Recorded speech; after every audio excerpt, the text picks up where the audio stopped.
ಇಚ್ಛೆ ಭಗವಂತ ಇಚ್ಛೆ ಅಂತ ಆಗೋದು. ನಾವು ಅಂದ್ಕೊಂತಿರ್ತೀವಿ ನಮ್ಮ ಇಚ್ಛೆ ಅಂತ ಆಗುತ್ತೆ ಅಂತ. ನಿನ್ನ ಇಚ್ಛೆ ನೀನು ಪೂರೈಸುತ್ತಿರಲು ಆದ್ರೆ ಜನ ಅಂದ್ಕೊಂತ ನಮ್ಮ ಇಚ್ಛೆ ಅಂತಾನೆ ಆಗ್ತಾ ಇರೋದು ಅಂತ. ಆದ್ರೆ ನಮ್ಮ ಇಚ್ಛೆ ಅಂತ ಏನು ಆಗೋದು ಅಲ್ವಾ, ಎಲ್ಲವೂ ಭಗವದ್ ಇಚ್ಛೆ ಅಂತಾನೆ ಆಗೋದು. ಹಾಗಾಗಿ ಶ್ರೀರಾಮಕೃಷ್ಣನ್ ಇಚ್ಛೆ ಪಟ್ರೆ, ಕೃಪೆ ಮಾಡಿದ್ರೆ ತಮ್ಮ ಪ್ರಯಾಣ ಖಂಡಿತವಾಗಿ ಸಾಧ್ಯವಾಗುತ್ತೆ ಅಂತ ಶ್ರೀಮಾತೆಯವರು ಒಂದು ಮಗುವಿನ ರೀತಿಯಲ್ಲಿ, ಹೇಗೆ ನಾವು ಒಂದು ಚಿಕ್ಕ ಮಗುವನ್ನ ಪ್ರೀತಿಯಿಂದ ಮಾತಾಡ್ತೀವೋ ಹಾಗೆ ಶ್ರೀಮಾತೆಯವರು ಶ್ರೀರಾಮಕೃಷ್ಣ ಹತ್ರ ಮಾತಾಡ್ತಾ ಇದ್ರು.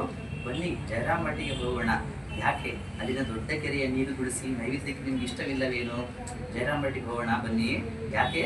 ಅಲ್ಲಿ ರಾಮಕೃಷ್ಣ ದೊಡ್ಡ ಕೆರೆ ಇದೆ ಜಯರಾಮಟ್ಟಿಯಲ್ಲಿ. ಆಮೋದರ ನದಿ ತೀರದಿ ಕಾಣುವ, ಆಮೋದರ ನದಿ ತೀರದಿ ಕಾಣುವ ಜೈರಾಂಬಟ್ಟಿಯೊಳಗೆ, ಜೈರಾಂಬಟ್ಟಿಯೊಳಗೆ ಜಗದಿ ಸಂತೆಯೊಳಲೆಯುವ ಮನುಜ ನಿಲ್ಲೋ ಒಂದು ಕ್ಷಣ.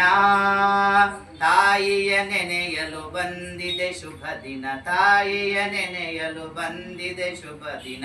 ಹಾಡೋ ತುಂಬಿ ಮನ, ಹಾಡೋ ತುಂಬಿ ಮನ. ಆಮೋದರ ನದಿ ಇವತ್ತಿಗೂ ಅದು ಹರಿತಾನೇ ಇದೆ. ಹಾಗೆ ಅಲ್ಲಿಯ ದೊಡ್ಡ ಕೆರೆಯ ನೀರು ತುಳಸಿ, ನೈವೇದ್ಯಕ್ಕೆ ತುಳಸಿಯನ್ನು ಬಳಸ್ತಾರೆ ಸಾಮಾನ್ಯವಾಗಿ. ನಿಮ್ಗೆ ಇಷ್ಟವಿಲ್ಲವೇನು ಎಂದು ಶ್ರೀರಾಮಕೃಷ್ಣರೊಂದಿಗೆ ಅವರು ಇರಿಸಿಕೊಂಡಿದ್ದ ಆತ್ಮೀಯ ಸಂಬಂಧ ಈ ಮಾತುಗಳಿಂದ ಇನ್ನಷ್ಟು ಸ್ಪಷ್ಟವಾಗುತ್ತೆ ಅಂತ. ಅಂದರೆ ಸಶರೀರವಾಗಿ ಶ್ರೀರಾಮಕೃಷ್ಣ ಇದ್ರೂ ಸಹ ಆ ಭಾವಚಿತ್ರದೊಟ್ಟಿಗೆ ಎಷ್ಟು ಚೆನ್ನಾಗಿ ರಾಮಕೃಷ್ಣ ಇದ್ರು ಅಂತ. ಶ್ರೀಮಾತೆಯವರಿಗೆ ಶ್ರೀರಾಮಕೃಷ್ಣರ ಅಸ್ತಿತ್ವ ಎಂಬುದು ಕೇವಲ ಅವರ ಕಲ್ಪನಾ ಲೋಕದ ಸಂಗತಿ ಆಗಿರಲಿಲ್ಲ, ಅವರು ಅದನ್ನು ಅತ್ಯಂತ ಸ್ಪಷ್ಟವಾಗಿ ಅನುಭವಿಸ್ತಾ ಇದ್ರು.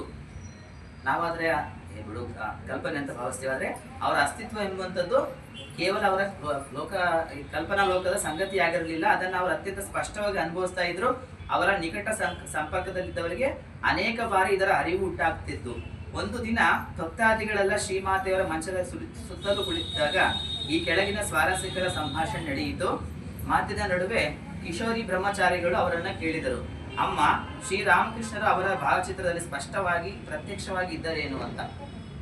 ಅಂದ್ರೆ ಶ್ರೀಮಾತೆಯವರಿಗೆ ಶ್ರೀರಾಮಕೃಷ್ಣರ ಅಸ್ತಿತ್ವ ಅನ್ನುವಂಥದ್ದು ಕೇವಲ ಕಲ್ಪನೆಯ ವಿಷಯವಾಗಿರಲಿಲ್ಲ, ಅದು ಜೀವಂತಿಕೆ ವಿಷಯವಾಗಿತ್ತು.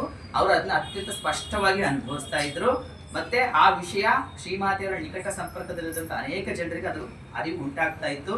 ಒಂದು ದಿನ ಭಕ್ತಾದಿಗಳೆಲ್ಲ ಶ್ರೀಮಾತೆಯವರ ಮಂಚದ ಸುತ್ತ ಕುತ್ಕೊಂಡಿದ್ದಾಗ ಈಗ ಒಂದು ಸ್ವಾರಸ್ಯಕರ ಪ್ರಸಂಗ ನಡೆದಿದೆ. ಏನು ಅಂತಂದ್ರೆ, ಕಿಶೋರಿ ಬ್ರಹ್ಮಚಾರಿಗಳು ಶ್ರೀಮಾತೆಯವರ ಸೇವೆಯನ್ನು ಮಾಡ್ತಾ ಇರ್ತಾರೆ.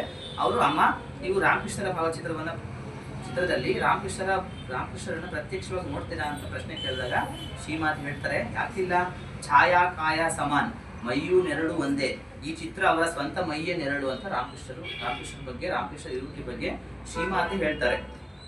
ಬ್ರಹ್ಮಚಾರಿಗಳು, ಹಾಗಾದರೆ ಅವರ ಎಲ್ಲ ಭಾವಚಿತ್ರಗಳಲ್ಲೂ ಅವರು ಪ್ರತ್ಯಕ್ಷವಾಗಿ ಇದ್ದಾರೇನು? ಹೌದು ಶ್ರೀಮಾತೆ, ಹೌದು. ನಿರಂತರ